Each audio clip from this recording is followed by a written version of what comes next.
allez bien ce matin? Oui? Content d'être là? Yes! Ça me fait plaisir d'être avec vous aujourd'hui, partager la parole et, et de voir aussi vos visages de certains parmi vous à nouveau. D'autres, c'est la première fois peut-être qu'on se croise ici dans cette église, dans cette maison locale ici à Sainte-Cécile. En effet, ça fait... comme vous le savez, la majorité d'entre vous, c'est ici que j'ai grandi et ça fait du bien de pouvoir partager la parole avec vous aujourd'hui. Parce que, en effet, j'ai un message sur le cœur pour vous aujourd'hui et je prie vraiment que Dieu puisse parler d'une façon à ce qu'il nous élargisse, à ce qu'il nous étire, à ce qu'il nous fasse du bien.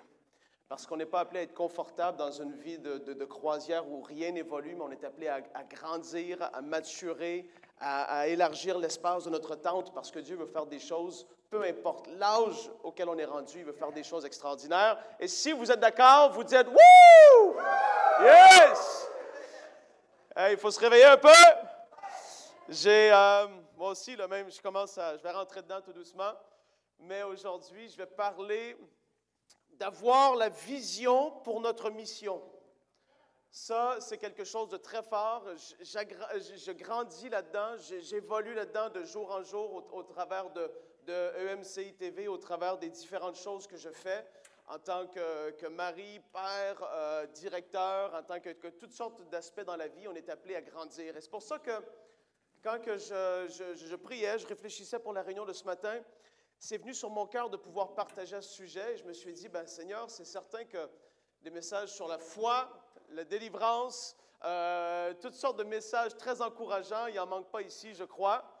Mais je voulais aussi apporter un enseignement un petit peu plus, comment je peux le dire? C'est très, très spirituel, mais dans certains domaines, on oublie que Dieu, même dans des choses terre à terre, naturelles, Dieu veut nous amener complètement ailleurs aussi. Et c'est pour ça qu'il faut faire l'équilibre, il faut faire la part des choses et saisir qu'est-ce que Dieu est en train de faire dans notre vie, là, dans la saison dans laquelle on se trouve. Donc, on va commencer dans Matthieu 28. Matthieu 28, le verset 18. Ça, c'est un passage qui est très connu. Et je vais vous laisser le temps de le trouver, même si ça s'affiche. Matthieu 28, versets 18 à 20. Et pendant que vous cherchez, je vous dis un petit update peut-être, mais les choses vont très bien à EMCI TV. Est-ce que vous connaissez un tout petit peu qu'est-ce que c'est? Si vous connaissez, levez la main peut-être. Vous connaissez, vous suivez plusieurs mains quand même. Ou si vous suivez les émissions, en tout cas, toute l'équipe de EMCI vous salue. Les dirigeants aussi de l'organisation. Ce matin, justement, on est différents. Michael Lebeau est à Montréal, Jérémy à l'Église, moi ici, ça bouge beaucoup. J'ai été en France 2 fois dans le dernier mois, à peu près le dernier mois. Et puis, Dieu fait des belles choses. Vraiment, il y a quelque chose qui se passe et ça se passe aussi au Québec et ça ne va pas continuer d'avancer parce qu'il n'a pas dit son dernier mot. Je le dis comme ça. Quand Dieu commence une œuvre, quand il est en train d'accélérer les choses, il y a un momentum qui est en train de se créer dans le monde francophone et c'est tellement beau à voir. C'est énorme de voir ce que Dieu fait. Il faut être participant de ça. C'est une grâce de pouvoir le vivre aujourd'hui, dans les temps dans lesquels on vit. C'est une grande bénédiction. Donc, Matthieu 28, versets 18 à 20. La parole dit, Jésus s'approcha et leur dit, « Tout pouvoir m'a été donné dans le ciel et sur la terre. Allez, faites de toutes les nations des disciples, baptisez-les au nom du Père, du Fils et du Saint-Esprit, et enseignez-leur à mettre en pratique tout ce que je vous ai prescrit. Et moi, je suis avec vous tous les jours jusqu'à la fin du monde. » Ça, c'est la grande mission, très, très large pour tous les enfants de Dieu. Et je ne vais pas forcément m'attarder là-dessus parce qu'on la connaît, la majorité d'entre nous, je crois. On a entendu parler de cette mission. Elle est connue, elle est là. Et on doit l'accomplir. Maintenant, il y a différents niveaux de vision et je vais le dire comme ça, de mission dans nos vies qui nous sont confiés de la part de Dieu, dans lesquels on doit entrer et pour lesquels on doit avoir une vision claire de comment l'exécuter. Parce que qu'est-ce qui est particulier par rapport à ce passage de Matthieu 28? Jésus donne un ordre. Il dit « Allez, allez-y ». Mais il ne dit pas le comment forcément accomplir la mission, ni le quand. C'est-à-dire, oui, c'est tout de suite, on va et on prêche la parole, mais plus spécifiquement par la suite, on prend comme exemple l'apôtre Paul, il a vu en songe un Macédonien qui était là. Là, c'était le temps pour lui d'aller à cet endroit et d'accomplir sa mission pour sa vie. Jésus a donné une instruction, et dans votre vie, je ne sais pas qu'est-ce qu'elle est, cette instruction. Moi, il m'a parlé, clairement, à plusieurs reprises, mais ce n'est pas arrivé tout d'un coup. À un moment donné, j'ai commencé à servir Dieu. J'ai pris cette décision de répondre à l'appel qui était là sur ma vie. Et en faisant et en acceptant l'appel qui était là, de fur et à mesure, j'avançais d'un pas à pas et j'avançais et il révélait des nouvelles choses dans lesquelles je devais entrer. C'est progressif comme ça. Mais il ne dit pas forcément le comment. Vous savez, Dieu a déposé dans le cœur de Michaël la vision en 2005 de faire un site Internet qui devait s'appeler Enseigne-moi. Mais Dieu ne lui a pas dit le comment, avec quel programmeur, le ci, le ça.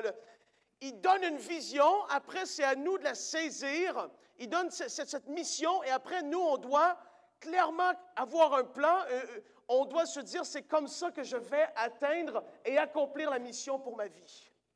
Ça change tout parce que beaucoup de gens, il y en a beaucoup qui sont appelés. Beaucoup ont des appels, mais ils ne bougent pas pensant que Dieu va tout faire. Dieu a dit, allez, faites de toutes les nations des disciples, mais il n'a pas dit forcément le comment. Est-ce que Pierre, à un moment donné, s'est fait une petite boîte en bois, il s'est levé dessus, il a commencé à prêcher dans la rue. Dieu ne lui a pas dit le comment, mais il s'est débrouillé, il s'est dit, il m'a donné une mission, maintenant, je veux l'accomplir comme ça. Ça va être de même que ça va se faire. Pour commencer, c'est comme ça. Et là, le premier des points, c'est quelle est cette mission que Dieu t'a confiée? Précis, je ne parle pas d'aller de partager l'Évangile, c'est pour tout le monde.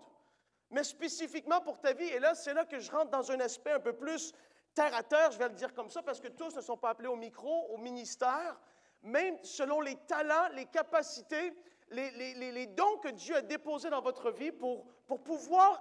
Jacques, Céphas et Jean, qui sont considérés comme des piliers, nous ont alors donné la main d'association à Barnabas et à moi, afin que nous allions, nous vers les non-juifs, eux vers les circoncis. Vous voyez, il y avait une vision très claire de sa mission. Et à différents endroits, on peut le voir que ça ressort. Dans Éphésiens 3.8, je vais y aller directement. Éphésiens 3.8, Paul, il écrit encore, il dit « Moi qui suis le plus petit de tous les saints, j'ai reçu la grâce d'annoncer parmi les non-juifs les richesses infinies de Christ. » Et ça, il a écrit cette lettre plus tard.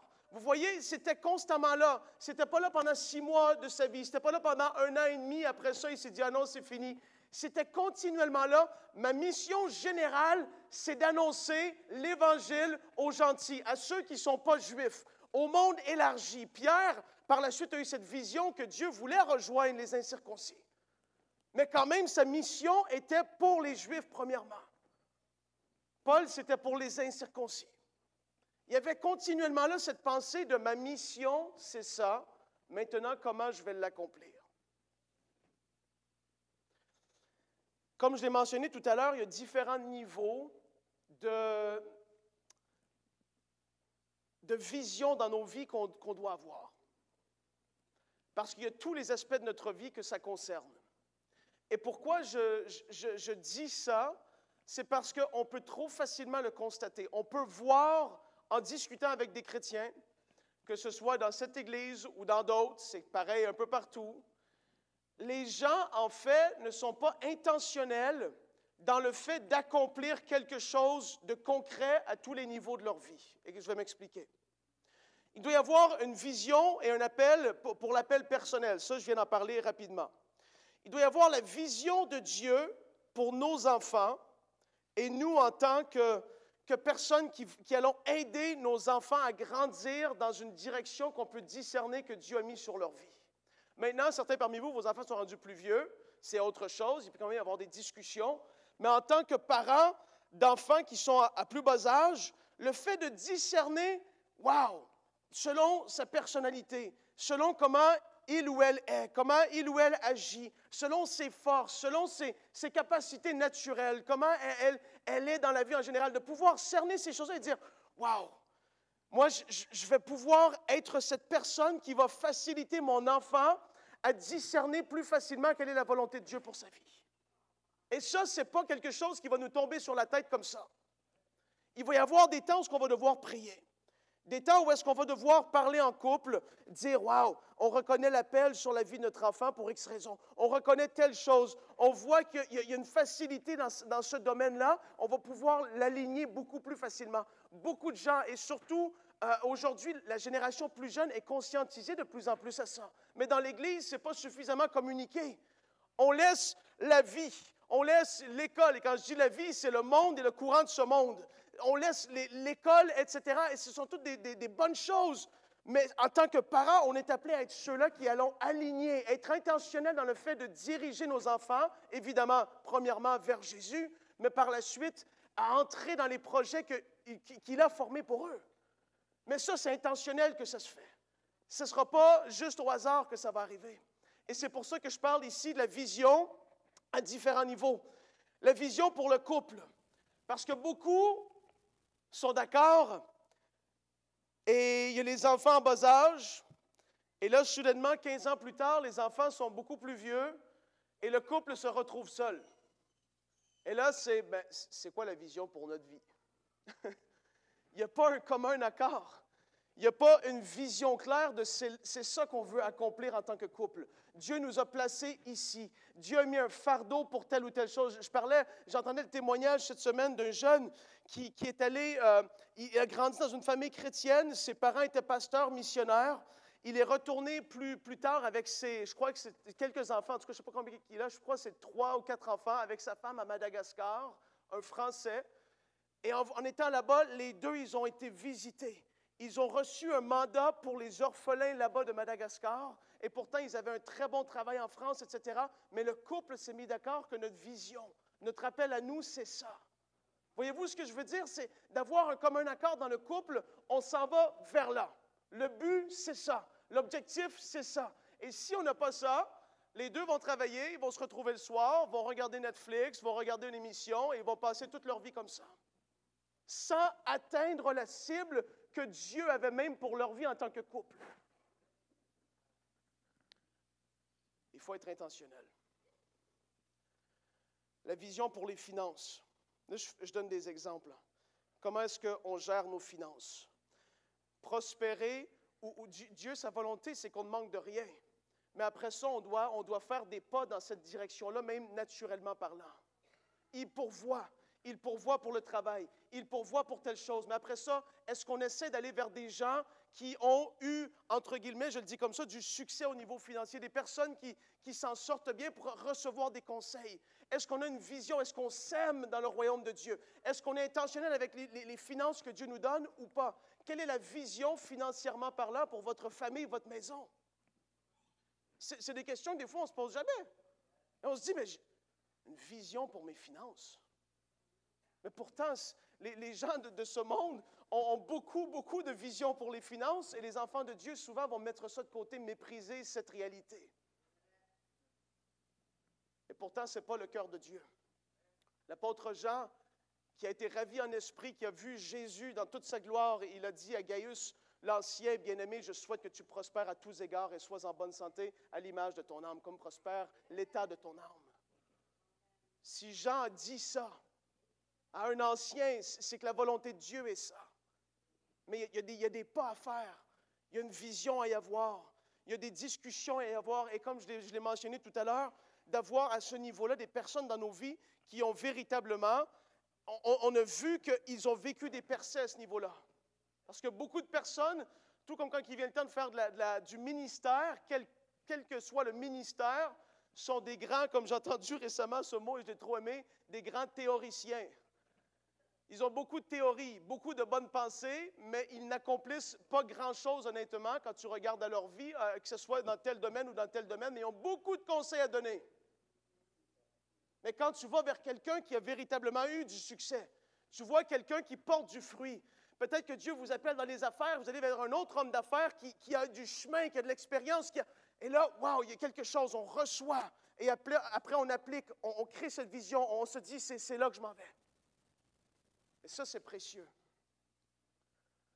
Les enfants de Dieu doivent grandir à ce niveau-là. Nous tous, j'apprends, comme je l'ai dit, régulièrement à ce niveau-là, À tous les niveaux dans le travail à EMCI TV, on doit avoir une vision claire. Ça doit être là ministériellement parlant. Il y a eu une pensée de Dieu qui était là d'accomplir tel mandat. Après ça, la vision, elle est là. Maintenant, pour le côté de la production de la télévision, quel est le style qu'on veut avoir? C'est quoi la vision? Quel est le style visuel qu'on veut avoir? Maintenant, quel est l'équipement qu'on a besoin pour accomplir cette chose? Quel est le style qu'on doit adapter, dans lequel on va filmer nos émissions? Il y a une vision qui est claire. On se dit, ça, c'est l'objectif. Maintenant, comment on s'y rend? Dieu dit, faites une télévision, faites des émissions, rassemble des personnes. Maintenant, le comment, le style, la couleur, la saveur, c'est entre nos mains. Et beaucoup de personnes vont faire même, entre guillemets, l'église locale, on vient adorer le Seigneur, mais de façon au hasard, on se rassemble, il n'y a pas une direction claire. La vision de cette église, admettons, ou de l'autre église, c'est de gagner des âmes. Ça, c'est certain, c'est pour toutes les églises, c'est comme ça. Sinon, il y a un problème. On veut gagner des âmes avant tout. Mais après ça, comment y arriver? Quelle va être la saveur quand on vient dans ce bâtiment ici, dans ce rassemblement de croyants? Quel est le son que les gens vont entendre? Quel est le style qui va être dégagé? Je me rappelle que quand on avait fait les rénovations de ce bâtiment-là, j'avais donné une vision claire à mes parents et ils ont dû faire confiance parce que mettre un plafond noir à cette époque-là, ça ne se faisait pas trop naturellement à leurs yeux. Les plafonds, c'est blanc, comme dans des maisons. Mais ici, un plafond noir parce qu'il va y avoir des lumières. C'est un autre style, c'est quelque chose d'autre. Il y avait une vision, on veut avoir une salle comme ça. On ne tombe pas au hasard avec des choses comme celle-ci. C'est parce qu'il y a une vision qui est claire. Elle doit être acceptée et exécutée par la suite. Ministériellement parlant, c'est pareil. Comment est-ce qu'on va partager la parole? Quel est le message que Dieu a déposé sur le cœur de tel ou tel prêcheur, prédicatrice, peu importe? Ça va être comment? Comment est-ce que ça va se faire? C'est toutes des bonnes questions à se poser. La vision, ouais, ça, celle-là, merci Seigneur, parce que ça doit être prêché aussi, parce que c'est une réalité. Quelle est la vision, même pour notre corps physique? Beaucoup de personnes méprisent, mais pourtant c'est le temple du Saint-Esprit. Moi, je veux, par la grâce de Dieu, avoir une longue course. Je veux me rendre au plus loin que je peux. Et à cause de cette pensée, à cause de ma vision je veux, si le Seigneur tarde, je veux le servir longtemps. Je vais faire attention à comment je vais traiter mon corps. Je vais être intentionnel dans le fait de faire des activités physiques. Je vais être intentionnel à me tenir en forme, à manger de la bonne façon, même si de temps en temps, une poutine, c'est bon. Mais on est intentionnel. Et c'est pour ça que j'ai dit que ça touche des aspects terre à terre et naturels. Il faut prendre ça au sérieux et il n'est jamais trop tard pour réparer, rediriger, orienter le tir. Peu importe où est-ce qu'on est rendu, à l'âge qu'on est rendu, des hommes et des femmes dans la parole de Dieu ont commencé à servir Dieu très tard dans leur vie. Même aujourd'hui, récemment, on regarde à des hommes et des femmes qui ont impacté le monde. Ils ont commencé à prêcher et à avoir les plus belles années de leur vie, ministériellement parlant, dans les 60, 70, 80 ans de leur vie.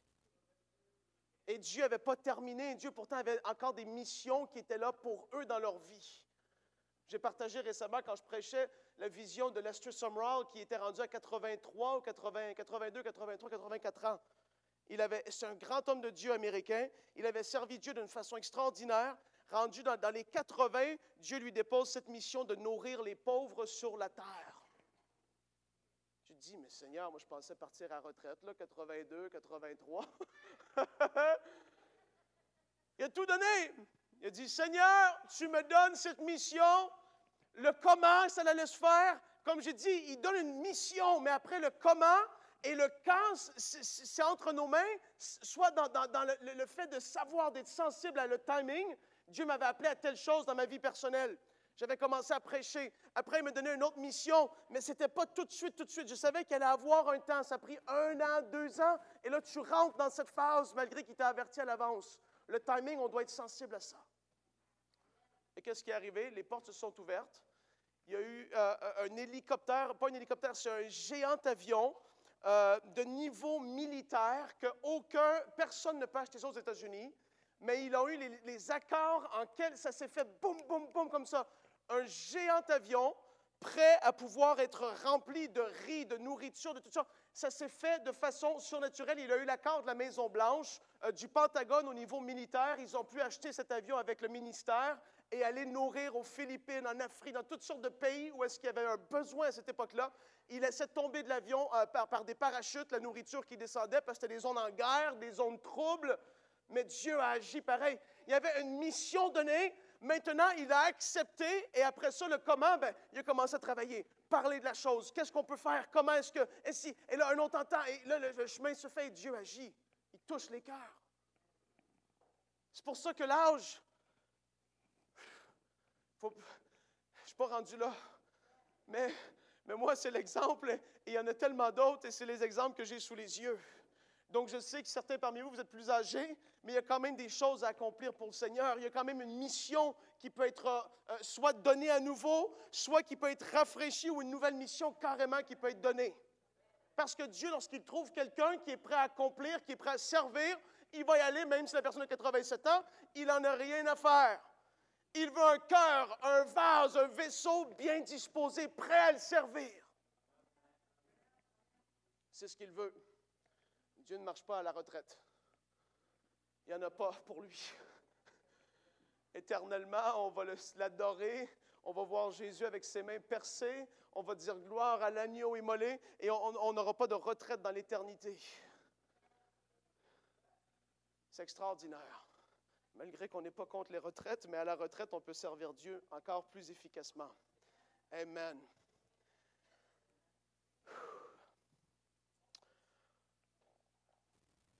On n'arrive pas à un résultat extraordinaire par accident, comme je l'ai mentionné. Et ça, je tenais à le dire tout au long du message. 1 Corinthiens, chapitre 15, les versets 30 à 32. 1 Corinthiens 15, 30 à 32.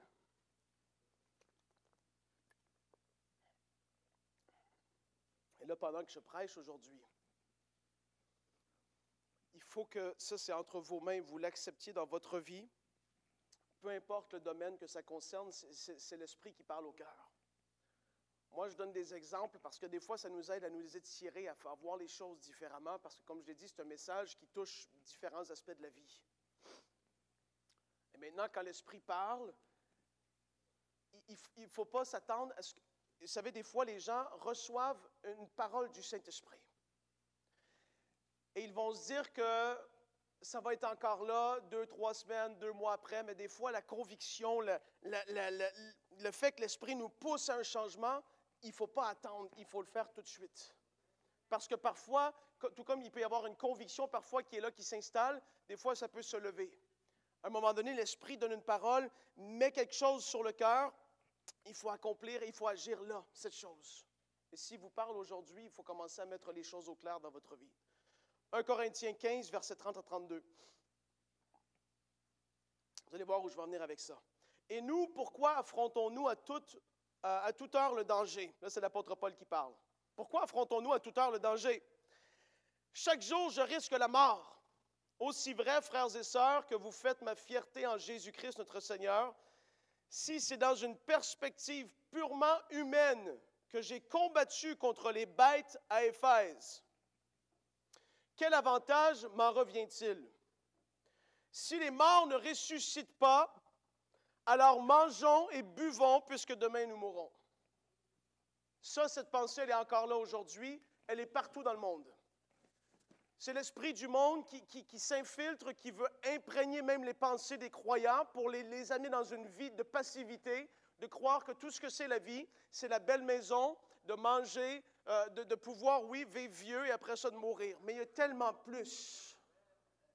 L'apôtre Paul le dit ici comme de manière sarcastique.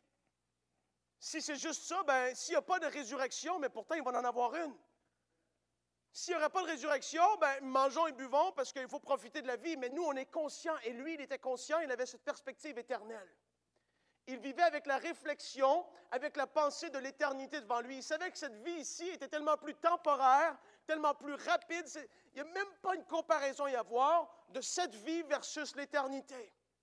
Jésus a dit, ne vous amassez pas des trésors sur la terre où la rouille et la teigne vont prendre et vont dévorer, mais amassez-vous des trésors dans les cieux. Ce n'est pas pour rien. Il disait, pensez pas pour cette vie.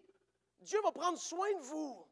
Il va pourvoir, mais là, il est en train d'étirer la pensée des disciples qui étaient là avec lui. C'est-à-dire, ne vivez pas pour aujourd'hui, mais amassez-vous des trésors dans le ciel. C'est une autre perspective, et l'apôtre Paul disait comme ça, il vivait avec ça continuellement. Lui, sinon il n'aurait pas affronté tout ce qu'il a affronté. Fait naufrage. C'est fait tellement de choses terribles qui sont arrivées à lui. Donc aujourd'hui, quand on est intentionnel, parce que sinon, pourquoi je parle de ça, c'est que les gens vont dériver dans la vie, comme un bateau sur l'eau, qu'il y a des vagues qui sont là, le navire, le bateau va juste, et là le vent il change, et là le navire s'en va ici. Et là, le lendemain, le vent, c'est un peu plus vers là. Il n'y a pas, c'est là que je vais arriver. Et je vais tenir le cap jusqu'à temps que j'atteigne le but. Quand un avion décolle, elle sait où est-ce qu'elle va atterrir. Elle ne s'en va pas au gré du vent, au gré des circonstances. Même s'il y a des vents, il y a de la turbulence, c'est la destination, c'est là que je vais arriver. Et en tant qu'Église locale, c'est pareil. L'objectif est lequel? C'est ça. Comment on va y arriver? C'est comme ça. On fonce. Même s'il y a des turbulences, même s'il y a des difficultés, des complexités, des incompréhensions, on fonce. Le but, c'est là. En avion, part à Montréal, atterrit à Paris. Elle ne se trompe pas, elle n'arrive pas en Afrique du Sud. Il y a un gros problème. Dans la vie, c'est pareil. Pourtant, les gens sont là au gré des circonstances, au gré de la culture, au gré de comment les choses se font. Et puis c'est de même. Ah ben oui, aujourd'hui c'est comme ça. Je lis tellement souvent dans des commentaires, on est en 2023, c'est comme ça. Mais pourtant, la parole n'a pas changé. Les principes, les valeurs, tout ce que Dieu a laissé dans sa parole, ça n'a pas changé. La vie de l'enfant de Dieu a un but, a un objectif. Et je vais atteindre cette chose parce que j'ai reçu une mission de Dieu. Et dans cette mission, je vais avoir une vision claire de comment je vais l'atteindre.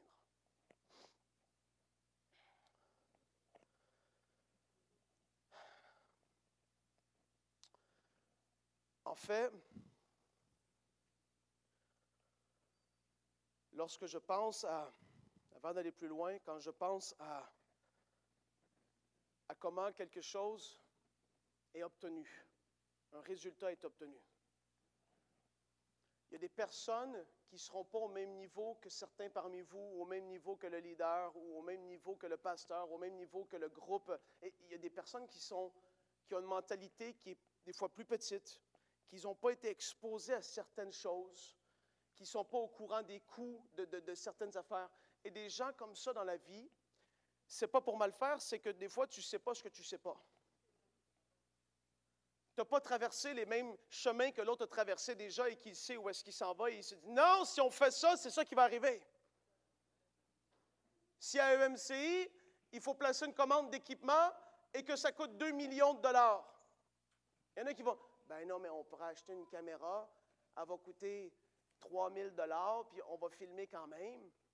Mais le but, ce n'est pas ça. Le but, c'est d'être excellent. La vision, c'est être comme ça. La vision, c'est être innovant. La vision, c'est d'être un leader mondial. Même si on est chrétien, on n'a pas à être gêné de vouloir être ça pour économiser des sous. Il y a des personnes qui, à cause des mentalités, vont retenir en arrière, qui vont vous empêcher d'avancer, parce que même au niveau des entreprises, au niveau local, église locale, il y a des pensées qui vont être là, mais quand on ne comprend pas où est-ce que le dirigeant s'en va, à cause de la vision qu'il a, ça va créer des complexités.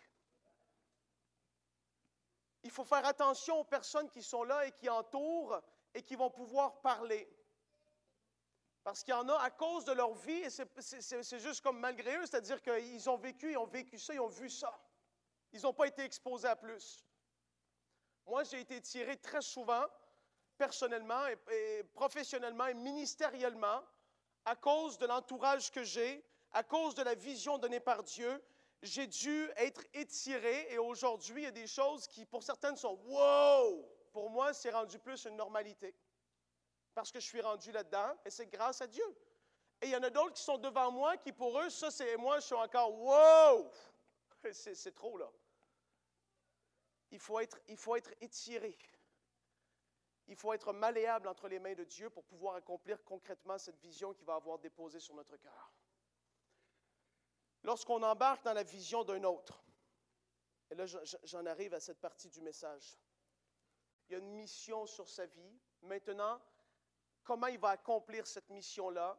Comment il va pouvoir communiquer les valeurs qui sont les plus profondes en lui, en elle? En fait, c'est tellement un beau défi. C'est une telle grâce de pouvoir comprendre que Dieu nous a mis un appel sur notre vie et que peu importe le domaine dans lequel on se trouve, on a cette grâce de pouvoir communiquer autant qu'on le peut, nos valeurs, les convictions, la parole de Dieu, le message du salut, autant qu'on le peut.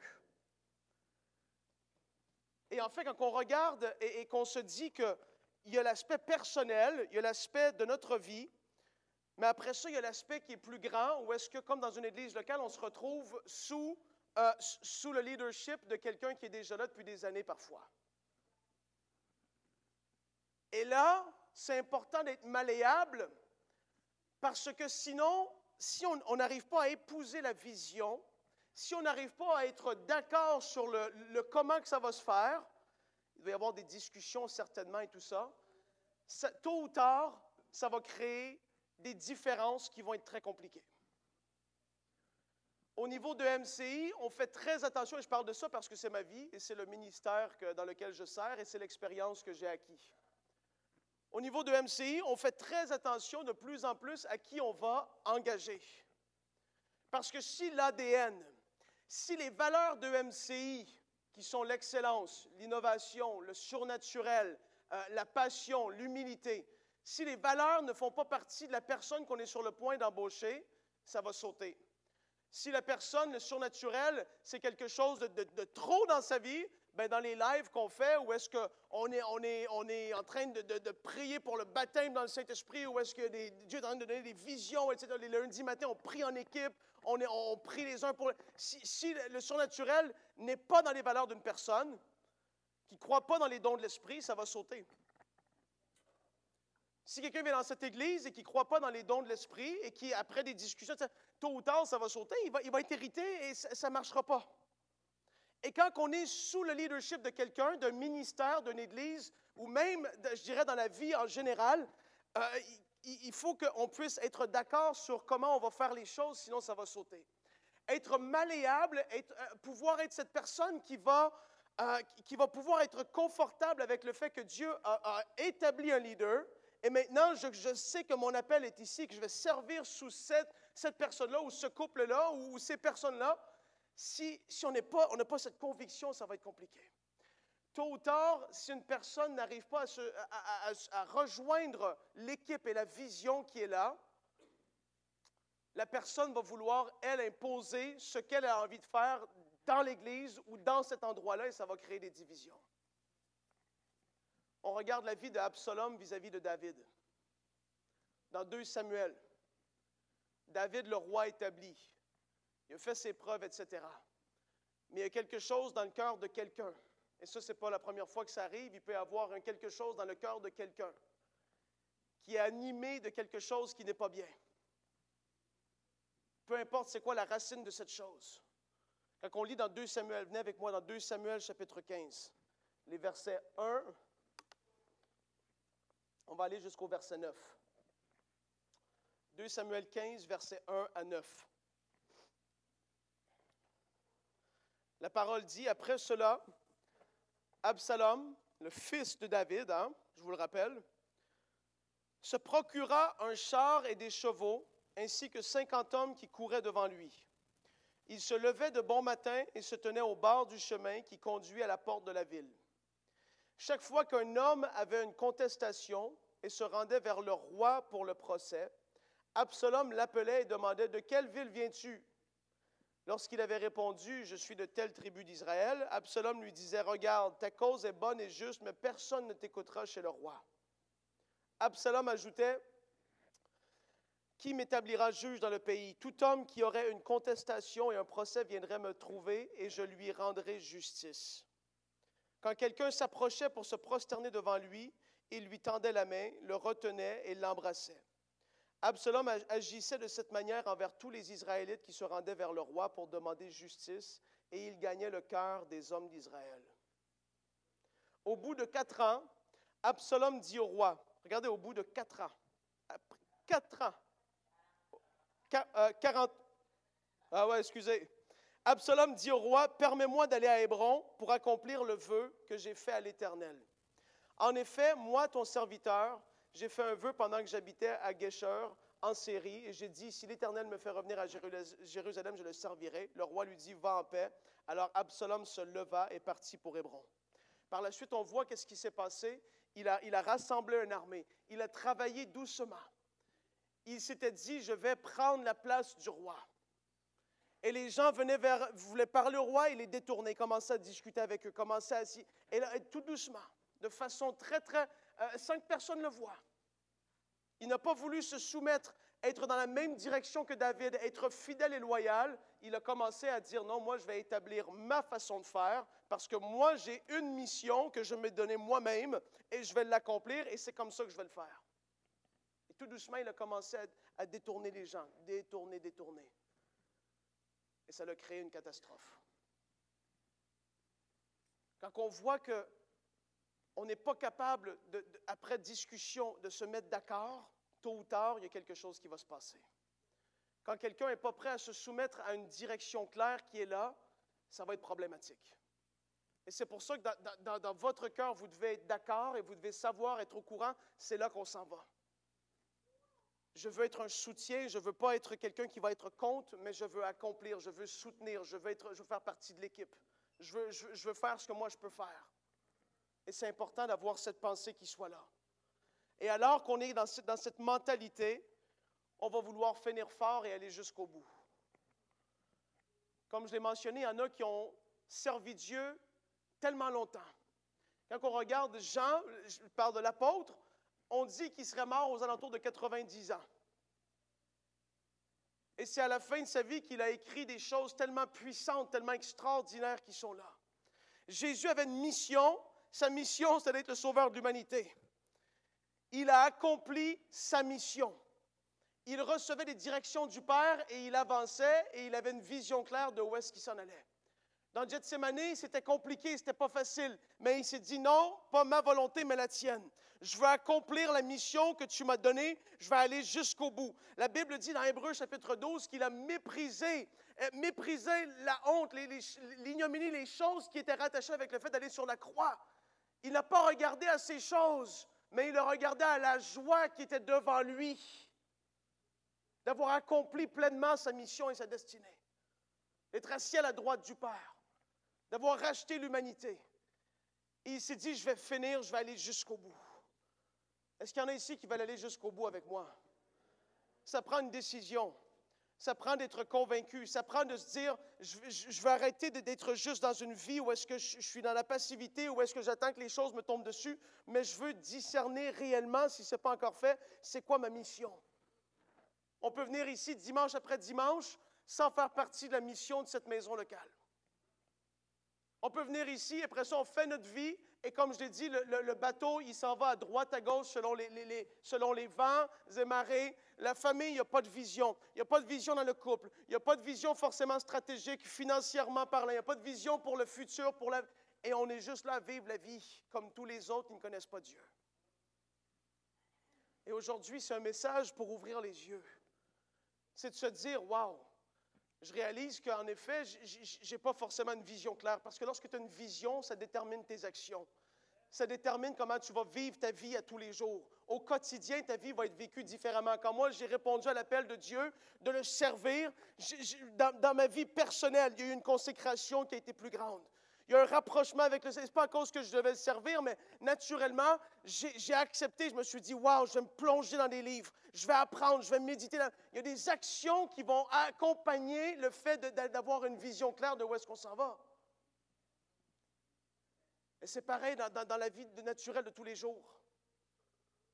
Et donc, quand il y a cette vision qui est là, et si ce n'est pas le cas encore dans le couple, peut-être dans la famille ou peu importe, je veux vous encourager à vous mettre devant le Seigneur et à dire, Seigneur, je veux recevoir cette mission claire parce que je veux pouvoir m'y mettre. Je veux que les choses changent. Tant et aussi longtemps qu'on reste dans cette pensée de c'est ça la vie et c'est tout et il n'y a rien de plus, les choses vont être la même. Mais Seigneur, je veux te remercier et je veux prier maintenant qu'il puisse y avoir des convictions qui soient déposées. Je veux prier que, comme l'apôtre Paul a dit, j'ai combattu le bon combat, j'ai terminé la course. J'ai gardé la foi. Désormais, la couronne de justice m'est réservée. Le Seigneur, le juste juge, me la rendra. Seigneur, je prie que ce soit notre partage. Que peu importe ce qu'on a vécu, peu importe les complexités, je prie qu'il y ait un but parce qu'il va y avoir une récompense. Seigneur, je prie qu'il y ait une vision claire qui soit communiquée. Je prie que les couples puissent se mettre d'accord. Je prie que ceux qui sont plus avancés en âge, qu'ils puissent comprendre qu'il y a encore quelque chose à faire. Seigneur, je prie que la mentalité soit étirée. Je prie qu'il y ait quelqu'un qui va de gloire en gloire au niveau financier. Je prie que quelqu'un soit étiré dans sa façon de penser. Je prie que des chefs d'entreprise voient les choses différemment. Je prie qu'il y ait une culture qui soit même installée dans les entreprises qui soit à ton honneur, Père. Et je veux te remercier pour tout ce que tu feras.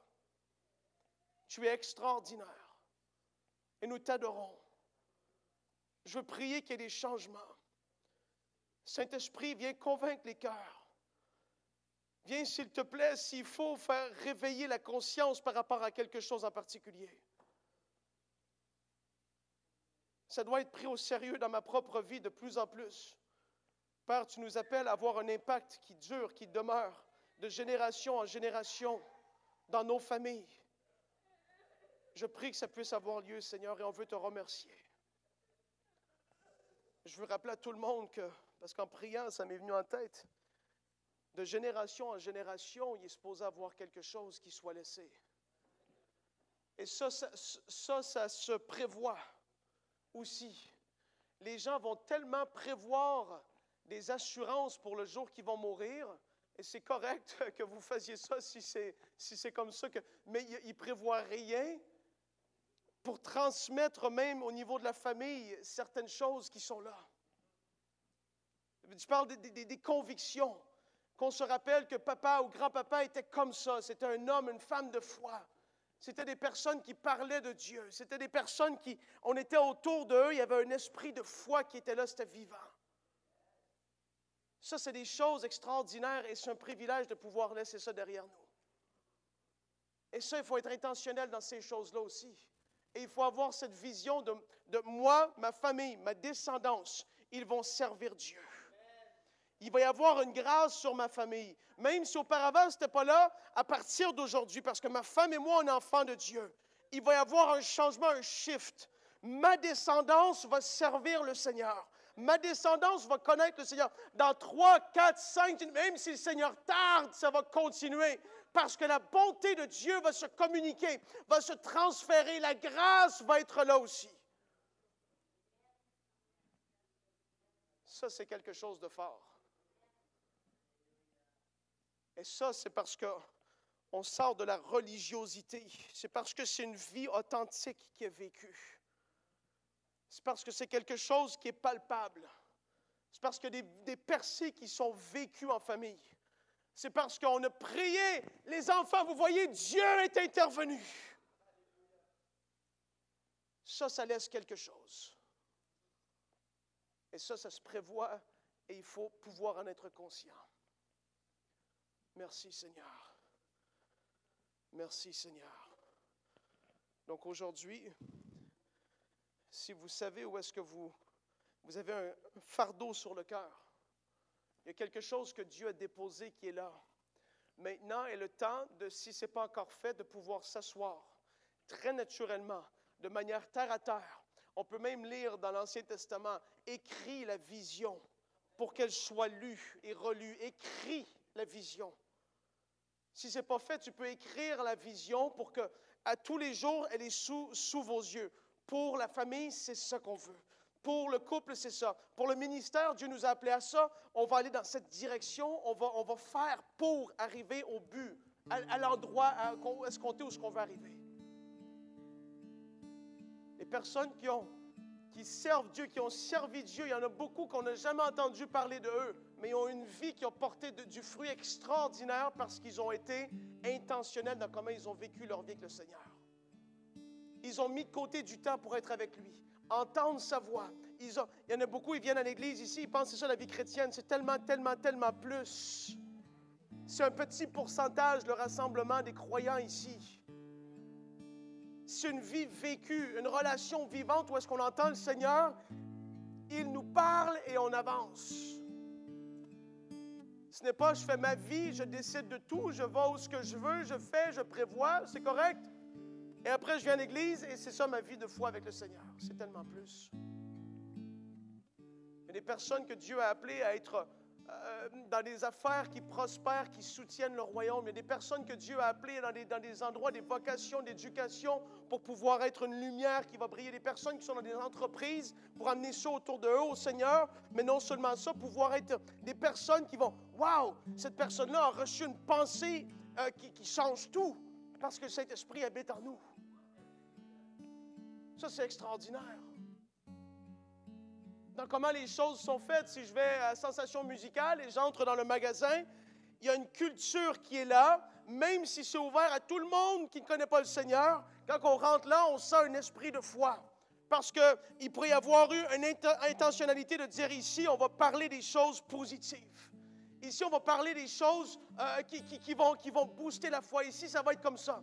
C'est un endroit où est-ce qu'on va faire des choses avec manière excellente. Je ne dis pas que ce n'est pas fait encore tout ça, mais je donne des exemples concrets pour vous parler. Un salon de coiffure, on vient ici et il y a la présence de Dieu parce qu'il y a un instrumental qui est là, qui joue. Les gens ne savent même pas c'est quoi, mais il y a la présence de Dieu qui est là, présente.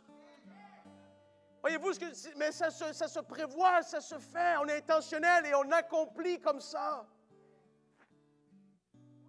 Et ça nous demande d'être étirés et de faire des pas de l'avant. Que le Seigneur puisse amener des gens de plus en plus ici dans cette maison à servir la mission claire, précise, définie de c'est là qu'on s'en va. Et être souple entre les mains du Seigneur. Accomplir ce qu'ils ont à accomplir. Merci Seigneur. Je prie que la vision puisse se clarifier dans vos vies, si ce n'est pas encore le cas. Si vous n'avez pas une mission claire, un appel forcément clair de où est-ce que, comment vous pouvez servir, levez les mains maintenant. Je vais juste prier pour vous. Fermez les yeux. Là, c'est à vous d'être sensible à ce que l'Esprit va dire, à ce qu'il va déposer sur votre cœur.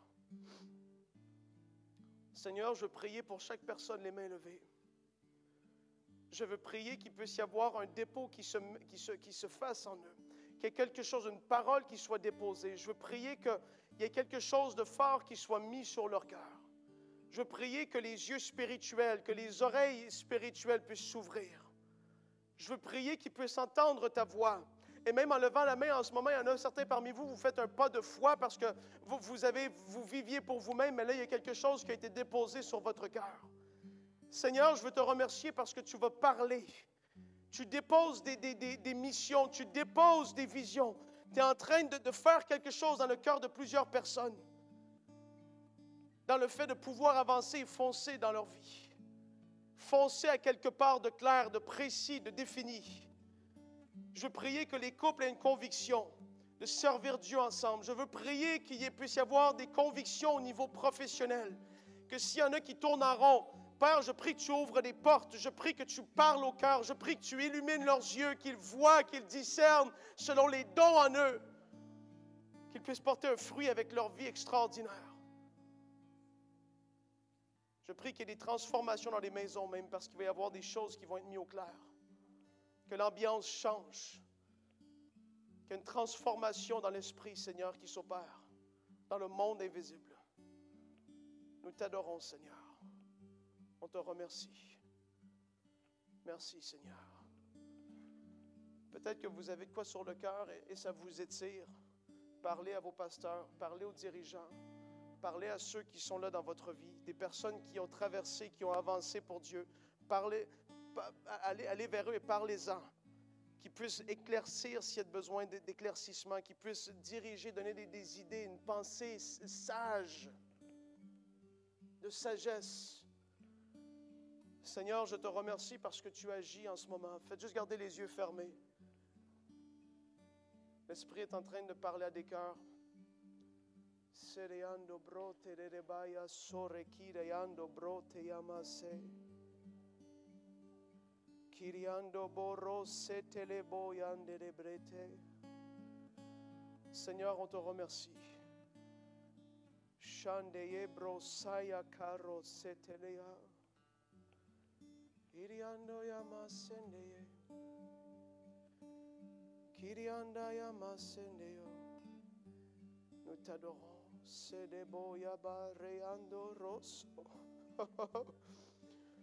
Seigneur est en train de dire à quelqu'un que tu t'es disqualifié. À cause de ton passé, tu t'es disqualifié. Mais c'est moi qui qualifie. C'est moi qui équipe. C'est moi qui dépose une grâce. C'est moi qui relève la tête qui est courbée. C'est moi qui le fais. Ne disqualifie pas ce que j'ai qualifié.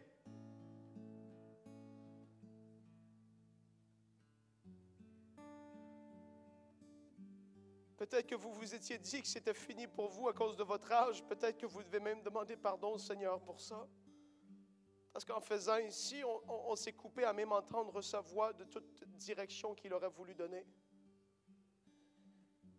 Selon la force que vous avez, selon la grâce qui sera là, selon l'appel, mais le Seigneur parle encore.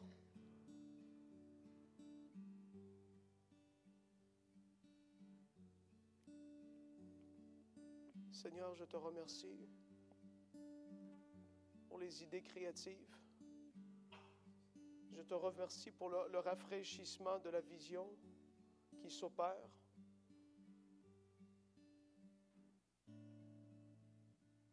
On veut te remercier parce que tu vas parler la nuit. Tu vas donner des songes. Seigneur, on veut te remercier parce que tu appelles et tu déposes des convictions dans les cœurs. Parle-lui, Seigneur. Parle-lui pour sa vie personnelle. Que la conviction soit plus profonde. Seigneur, nous te remercions.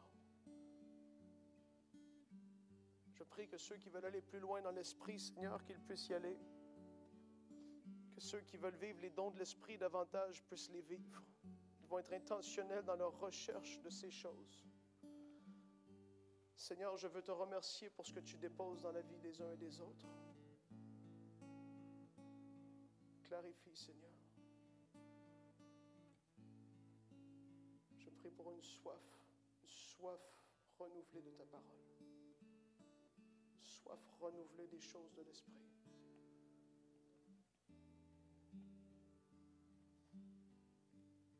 Seigneur, merci.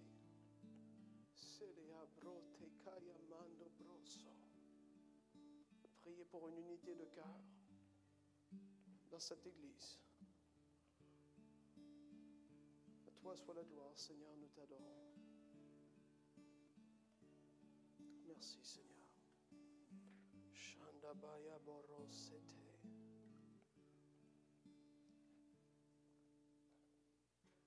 Merci, Seigneur. Merci, Seigneur.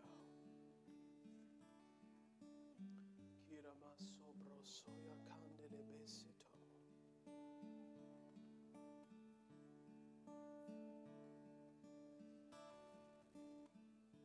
Jesus.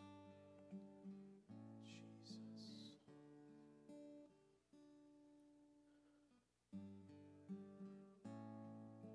Si vous êtes en couple, il y a des choses qui doivent être mises à la lumière. Je veux vous encourager à le faire.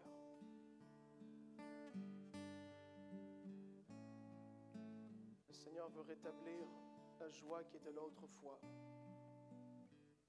S'il y a des non-dits, que ça puisse être mis à la lumière. Parce que sa volonté, c'est qu'il y ait la paix et la joie. Seigneur, nous t'adorons.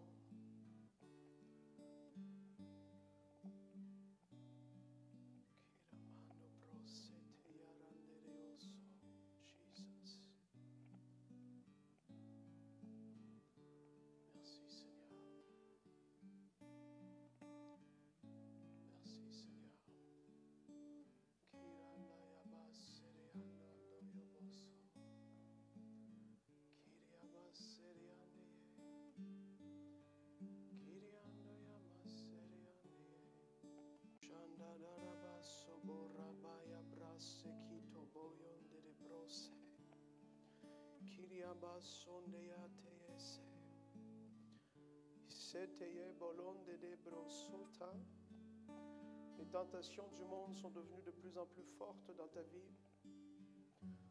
Mais alors que tu vas faire taire les voix des réseaux, faire taire les voix des médias, et alors que tu vas te reconsacrer à l'Éternel, les choses de la chair vont commencer à pâlir.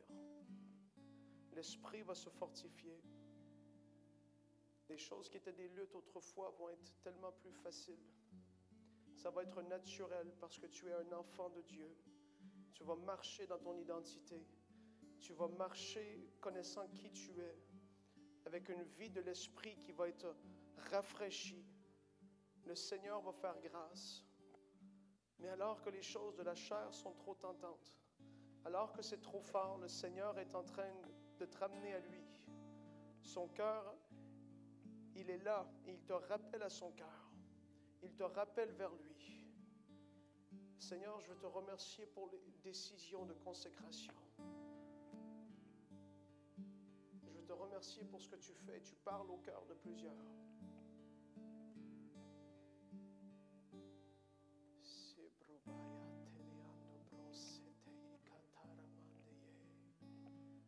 Jesus. Kiriando yamasene. Jesus. Jésus, nous t'adorons. Tu es grand.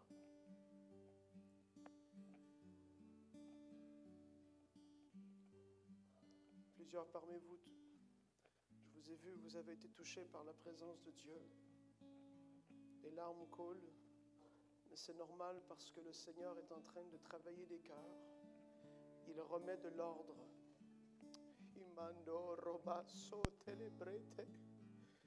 Là où le monde a voulu installer son ordre, Dieu est en train de ramener la sienne. Et alors que son ordre est en train de se rétablir dans ta vie, tu vas devoir fléchir le genou et dire oui à ce qu'il veut faire. Parce que tu as pu être touché ce matin, mais s'il n'y a pas d'action concrète dès cet après-midi, les choses vont vouloir retomber comme elles étaient. S'il te met à cœur d'abandonner telle ou telle chose dans ta vie, fais-le dès maintenant.